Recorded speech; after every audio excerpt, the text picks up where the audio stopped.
Hi guys, got an absolutely amazing tip for you today for helping when you're creating your bass lines and any layers that support your bass lines, like acid lines and any layer basically that's following your bass progression.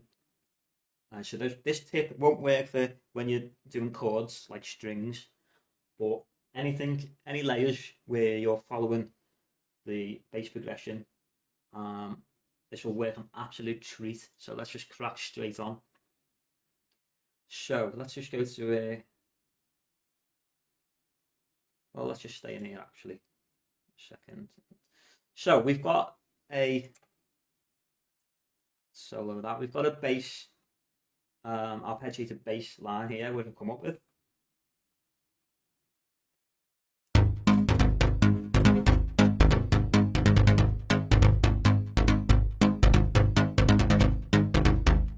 So you've come up with that. You're constructing your track, and you want to experiment with a bass progression. You know, you're not too sure at this stage what key it's going to be in. So you're just experimenting. So you end up copying your pattern, copying it across, and then you start experimenting with a bass progression that you think will suit. So you do this, for example. And then we've got this.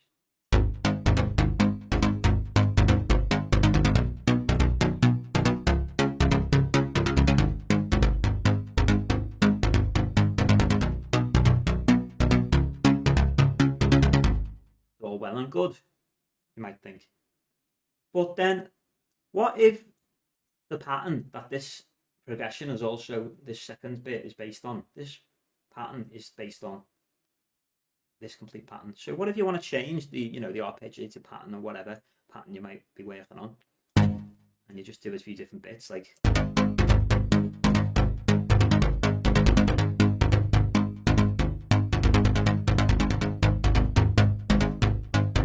it sounds crap, but you know, for purposes of demonstration, let's say you're happy with that.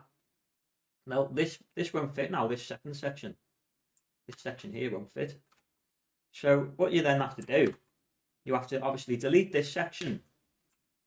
And if you're not very good with theory and stuff, you might have, you know, you might have forgotten what notes you've just put in for your progression. But even if you haven't, you've still got to redo this. You've got to go and copy this again. Then you've got to go and redo your bass progression again.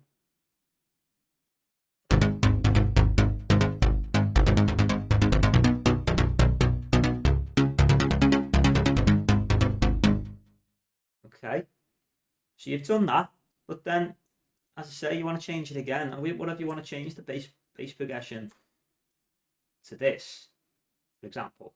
So you do that, but then what if you've got another layer that you already had to support this, and it had the old progression in? So, for example, we've got like another random layer that I've added here.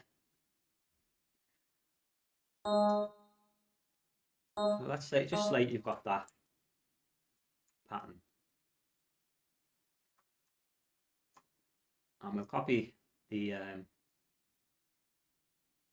bass progression from the same bass progression as the other channel. I think was this.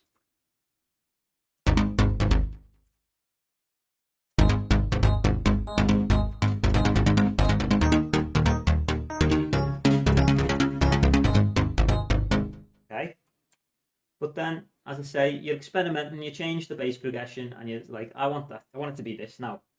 But you've got multiple layers, so you've now got to go to your other layers and change them to match up.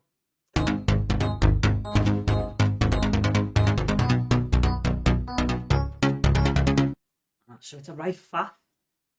The best thing you want to do is just be concentrating on the main pattern. So what if we could have a way of having this just working on our main patterns all the time, and forget about the progression, and it'll automatically change? Well, we can do. So that's what I'm going to show you. Or you don't have to keep changing all your other layers as well that are with it. So what you do is the following. Let's delete that. Now I've already added it in here, but I'll show you what you need to do for this cool Field drift. Add through to keyboard controller. Go to your presets, right click, and I don't know if you'll have this preset because I'm not sure if I created this or it's already by default. Check if you've got a preset called to pitch knob transposing. I don't think you will. I think I created this, so I'll add it in. Then once you get this preset, add your through to keyboard controller and choose the to pitch knob transposing. I'll just delete this because I don't want a duplicate. Once you've done that, go to all your layers. So we've got our acid here and main bass here, bass arp. Go to your different layers, go to pitch, right click, link to controller, find the keyboard controller that you've just added and look for note. There will always be note and velocity to link to from keyboard controllers, and make sure you choose note for this trick. Press accept. Now go to all your other layers, the same, pitch, link to controller, note. When you do that, make sure this is not on, remove conflicts. You don't want that on. Make sure that's off. If you see that's highlighted, then take that off and press accept. Now I've got an acid line I've added. Do the same for that. Click, go to the pitch, link to controller, note as well. Remove conflicts, make sure it's off. Hit accept. Now what will happen is anytime you change pitch from this channel, let's rename this to progression.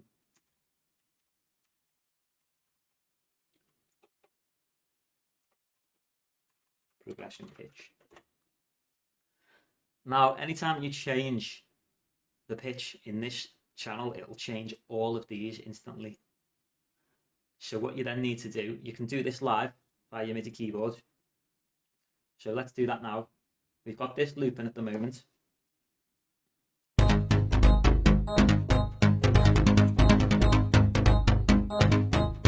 Just these two channels here looping.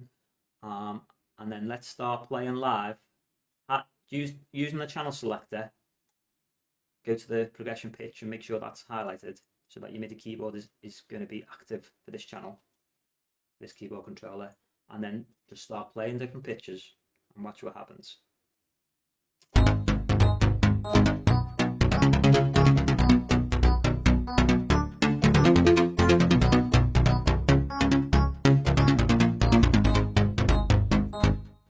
Instantly change the pitch. So you probably can guess what I'm going to say next.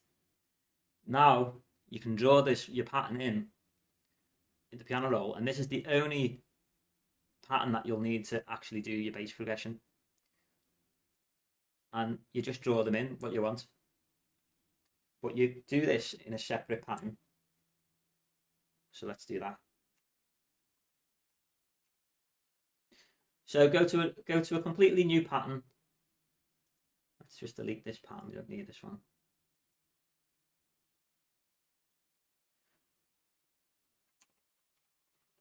Pitch progression, bass progression, whatever you want to call it. Draw in a progression there.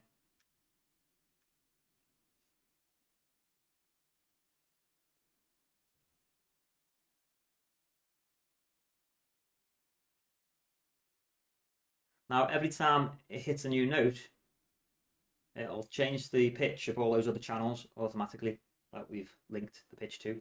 So you want to put this pattern in your playlist.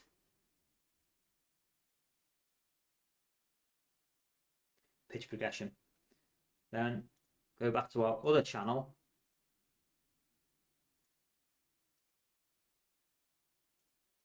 And now watch what happens.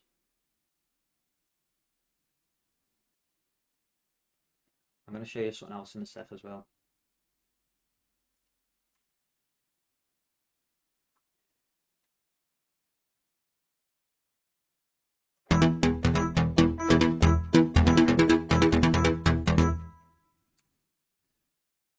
that wasn't on, that's why that wasn't working. Make sure that it's not muted, and you can lock this.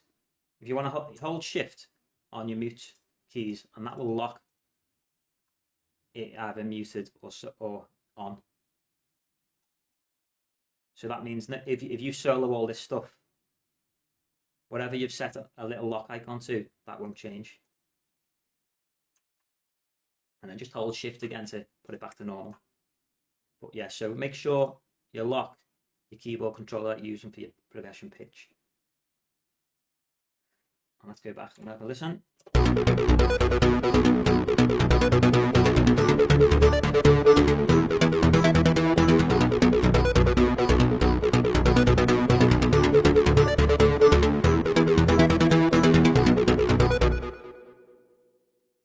Pretty good, isn't it?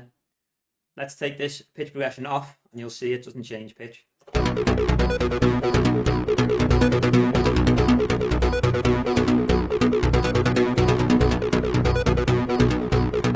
So now we can leave that on and we can just happily come up, especially for bass arps. That you play around all day, but we can now just happily play around and we don't need to keep copying it across and putting it on a new progression.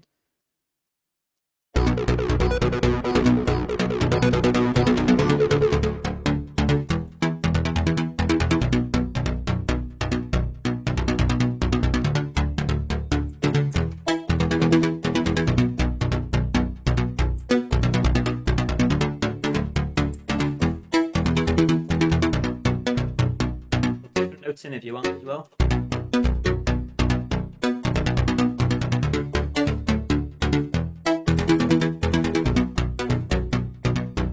Put slide notes in if you want as well.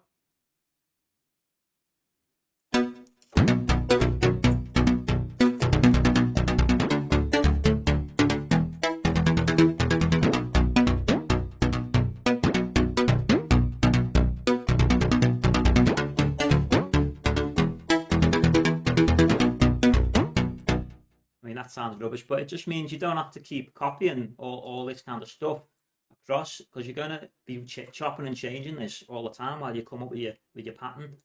And it's really good to come up with a pattern in just one straight run of notes. It's easier to see that kind of pattern, and the beauty of it is, as I say, you can then take off the pitch progression and just listen to that pattern playing just on the tonic note. I should say tonic note, by the way. Most people say root note, but that's not the correct terminology. You should say tonic note. But just for easy purposes, I'm just going to say root note. So if you listen to things on your root notes while you're coming up with patterns, it's much easier to tell that rhythm when you haven't got the pitch changing.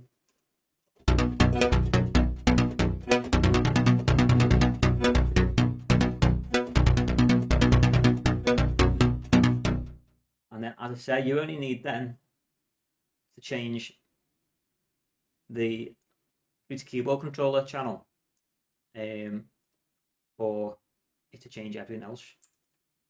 Just work something out. What working on before? I think it was an E. I think that maybe. Let's have a listen.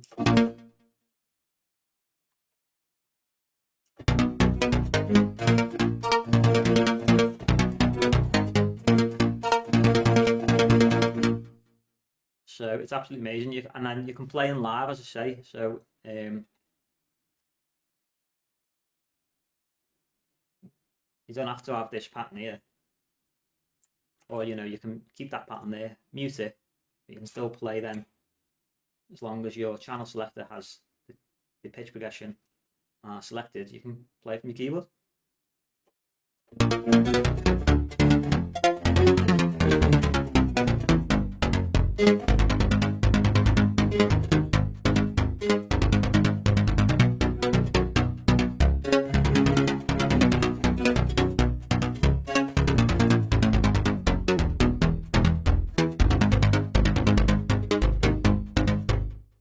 Whatever the last selected note was is what it'll stay on until you press a new note, and then it'll change. So here you don't have to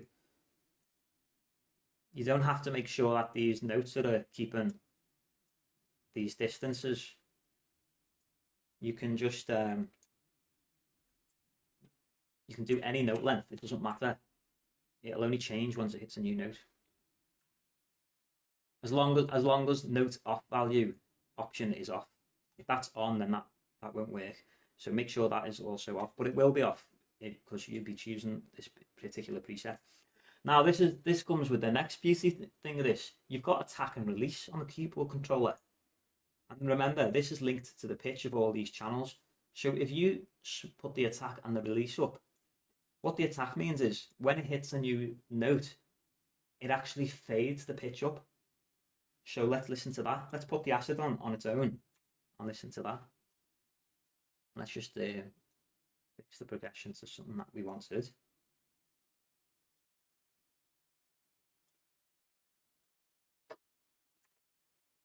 And then let's put that on, and then let's go to just solo or acid. You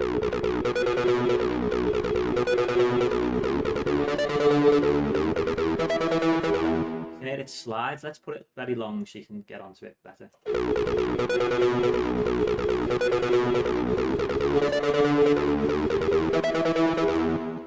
The release, what the release will do, it'll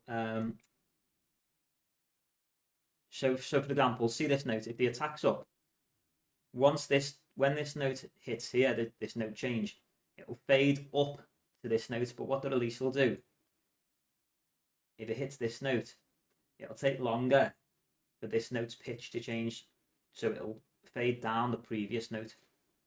So let's play with the release right up.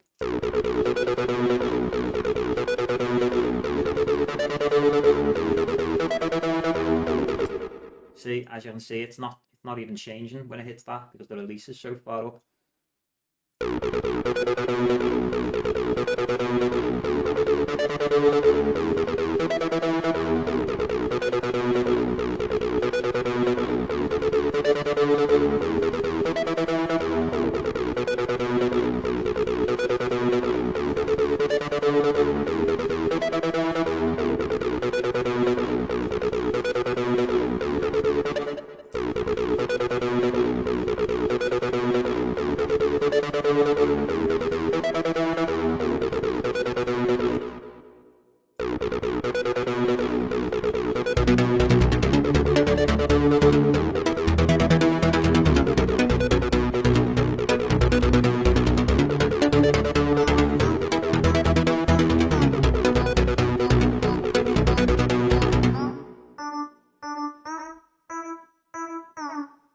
So you can hear the portamentory style effect that the attack and release is having on this piano-y type sound. Without that,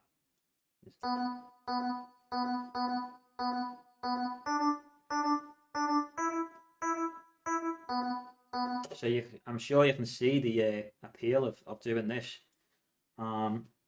Set this up in your default template, and you're laughing. You can put the pitch progression in with the actual the other patterns. So with all your layers, you can put that in there if you want. But I don't recommend that, because if, say for example, you've got your bass harp in one pattern and your acid in a different pattern, and you've only got the pitch progression in your acid pattern, then when your song's playing, once the bass pattern is not playing, that pitch progression is no longer going to be getting triggered. So always put it in a separate pattern for your playlist. That is what you should be doing for this trick. This is the best way. What else was going to show you? Oh yeah, that's it. So the other thing to show you that kind of relates to this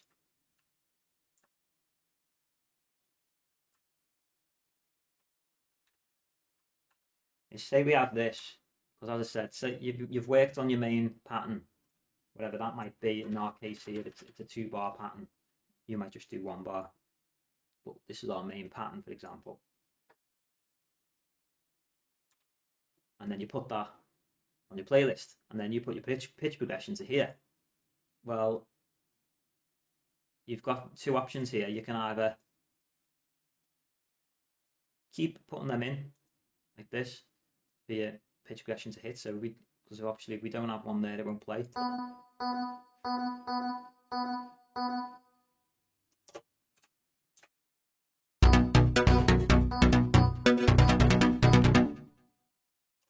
So what you do, you enable loop mode. Enable loop mode. And you go set to next bar. So what that'll do is once it's reached the end of its pattern, it'll just loop that pattern again. So you don't actually then have to add anything else in. But I think you still have to draw how long you want it, which is really cool.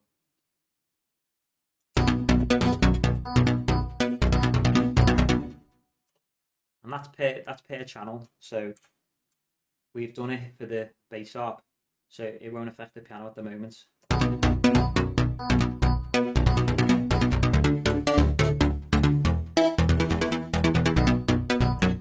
As you can hear, it's changing now. It's put that bass arp in for 4 bars, even though it's actually only 2 bars long, because it's got a loop point.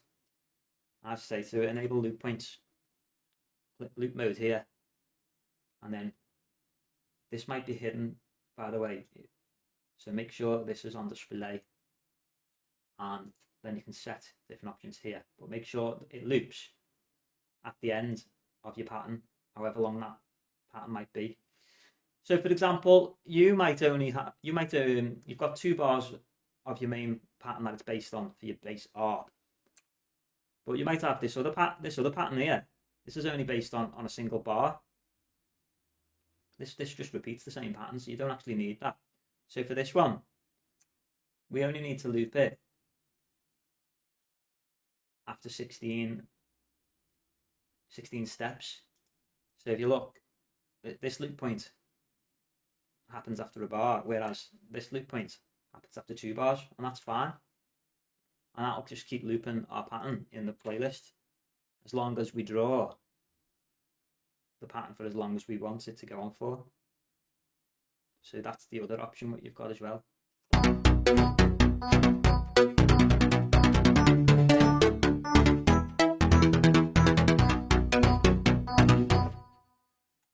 we've got our acid.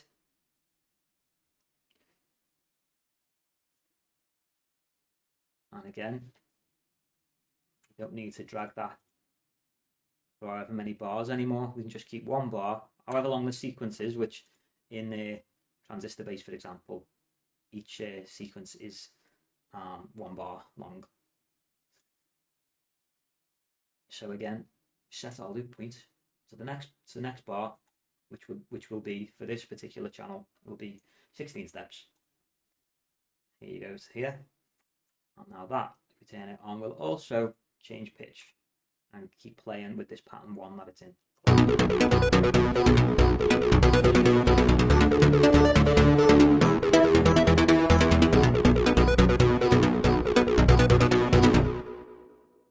Absolutely fantastic.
Absolutely brilliant.